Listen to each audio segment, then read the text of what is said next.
ہو اور یہاں پر آوازیں جو ہیں وہ نیچی ہی رکھنی چاہیے۔ جب آپ روضہ مبارک کے پاس پہنچ جائیں گے تو سب سے پہلے جو ہے آپ نے صلی اللہ علیہ وسلم کی قبر پر سلام پیش کرنا ہے، الصلاۃ والسلام علیک یا رسول اللہ۔ اس کے بعد جو ہے قبر آتی ہے سیدنا ابو بکر الصدیق رضی اللہ عنہ کی، یہاں پر سلام پیش کرنے کا طریقہ ہے السلام علی خلیفۃ الرسول ابی بکر الصدیق رضی اللہ عنہ۔ اس کے بعد جو ہے آپ سیدنا امیر المؤمنین عمر بن الخطاب رضی اللہ عنہ کی قبر کے پاس پہنچتے ہیں، یہاں پر سلام پیش کرنے کا طریقہ ہے السلام علی امیر المؤمنین عمر بن الخطاب رضی اللہ عنہ ورحمۃ اللہ وبرکاتہ۔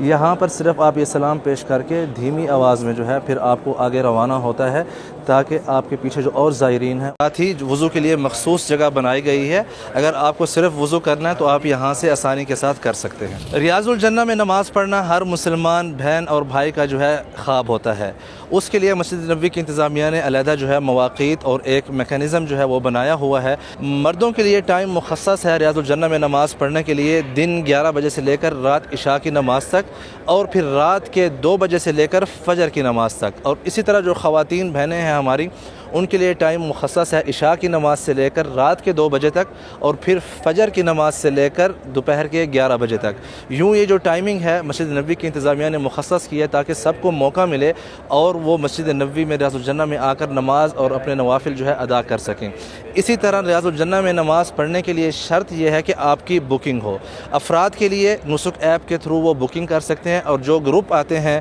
گروپ لیڈرز کے ساتھ، کمپنیز کے ساتھ گروپ کی شکل میں، ان کے لیے ان کے گروپ لیڈر جو ہے وہ ذمہ دار ہوتے ہیں ریاض الجنہ میں بکنگ کرنے کے لیے، اور دونوں کی انٹری جو ہے علیحدہ علیحدہ پوائنٹ سے ہوتی ہے۔ افراد کو 364 نمبر گیٹ سے داخل ہونا پڑتا ہے ریاض الجنہ میں نماز پڑھنے کے لیے، اور اس کے لیے ان کو نسک ایپ کے تھرو اپنی بکنگ کرنی پڑتی ہے۔ جب یہاں پر یہ لوگ آتے ہیں تو سب سے پہلے یہاں پر جو انتظامیہ کے افراد موجود ہیں ان کی بکنگ چیک کرتے ہیں، ٹائم اینڈ ڈیٹس، اس کے بعد ان کو آگے کی طرف جو ہے بھیجا جاتا ہے۔ جب افراد یہاں پہنچتے ہیں تو ہر فرد کا جو بار کوڈ ہے وہ ویریفائی کیا جاتا ہے تھرو ان کے پاس جو جہاز ہے اس کے ذریعے۔ اگر اس سسٹم نے اس بار کوڈ کو ریڈ کر لیا تو ان کو اجازت دی جاتی ہے کہ آپ آئیں، ادروائز کیا ہوتا ہے کہ سم ٹائم کچھ لوگ ٹائم سے تھوڑا پہلے آ جاتے ہیں تو ان کو یہاں روکا جاتا ہے تاکہ جس بندے نے جس سلاٹ کے اندر اپنی بکنگ کی ہے وہ اس سلاٹ کے اندر جا کر اندر نماز پڑھ سکے۔ اسی لیے آپ سے گزارش ہے کہ جب بھی آپ ریاض الجنہ میں نماز پڑھنے کی خواہش رکھتے ہوں تو کوشش کریں کہ تھرو پراپر چینل آئیں، نسک ایپ میں اپنی بکنگ کریں، اور پھر اس کے بعد اپنے مقررہ ٹائم سے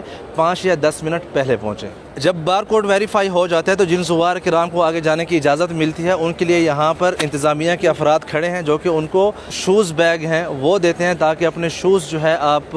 رکھیں ان بیگز کے اندر اور سکون سے ریاض الجنہ میں اپنی نماز پڑھیں، اور آپ کے شوز آپ کے ساتھ ہی ہوں تاکہ جب نماز پڑھنے کے بعد آپ ان کو آسانی سے جو ہے لے کر جا سکیں۔ اس کے بعد سب زوار کرام جو افراد ہوں یا جو گروپس ہوں ان کو یہاں پر بٹھایا جاتا ہے تاکہ کسی کا بھی ٹائم ضائع نہ ہو، جو اندر آلریڈی پہلے سے نماز پڑھ رہے ہیں، تاکہ جیسے ان کی نماز مکمل ہو اور وہ وہاں سے نکلیں، اس کے بعد جو دوسری فوج ہوتی ہے جو کہ ریڈی ہوتی ہے ان کے بعد ان کو اندر جو ہے داخلہ دیا جا سکے ریاض الجنہ کے لیے۔ علیحدہ سے ٹریک بنایا جاتا ہے تاکہ ان کو سہولت ہو ریاض الجنہ میں نماز پڑھنے کے لیے، اور بغیر کسی لائن میں لگے جو ہے اپنے ٹائم پر اندر جا کر نماز پڑھ سکیں۔ اور کوشش کریں جب آپ ریاض الجنہ کی طرف جا رہے ہوں تو ادب کا ملاحظہ رکھیں اور ایک دوسرے کو دھکے دیتے ہوئے جو ہے ریاض الجنہ میں داخل نہ ہوں، بلکہ آرام اور سکون سے جائیں۔ ہر فرد کو انشاءاللہ موقع ملے گا نماز پڑھنے کا۔ اور یوں ریاض الجنہ میں جب ایک گروپ انٹر ہوتا ہے تو سب سے پہلے جو اسپیشل افراد ہیں ان کو اندر آنے دیا جاتا ہے تاکہ وہ سکون کے ساتھ آگے پہنچ کر نماز اپنی ادا کر سکیں، اور اس کے بعد جو باقی افراد جن کی ٹائمنگ ہوتی ہے اپنی ٹائمنگ کے حساب سے یہاں پر آتے ہیں، اپنے نوافل ادا کرتے ہیں۔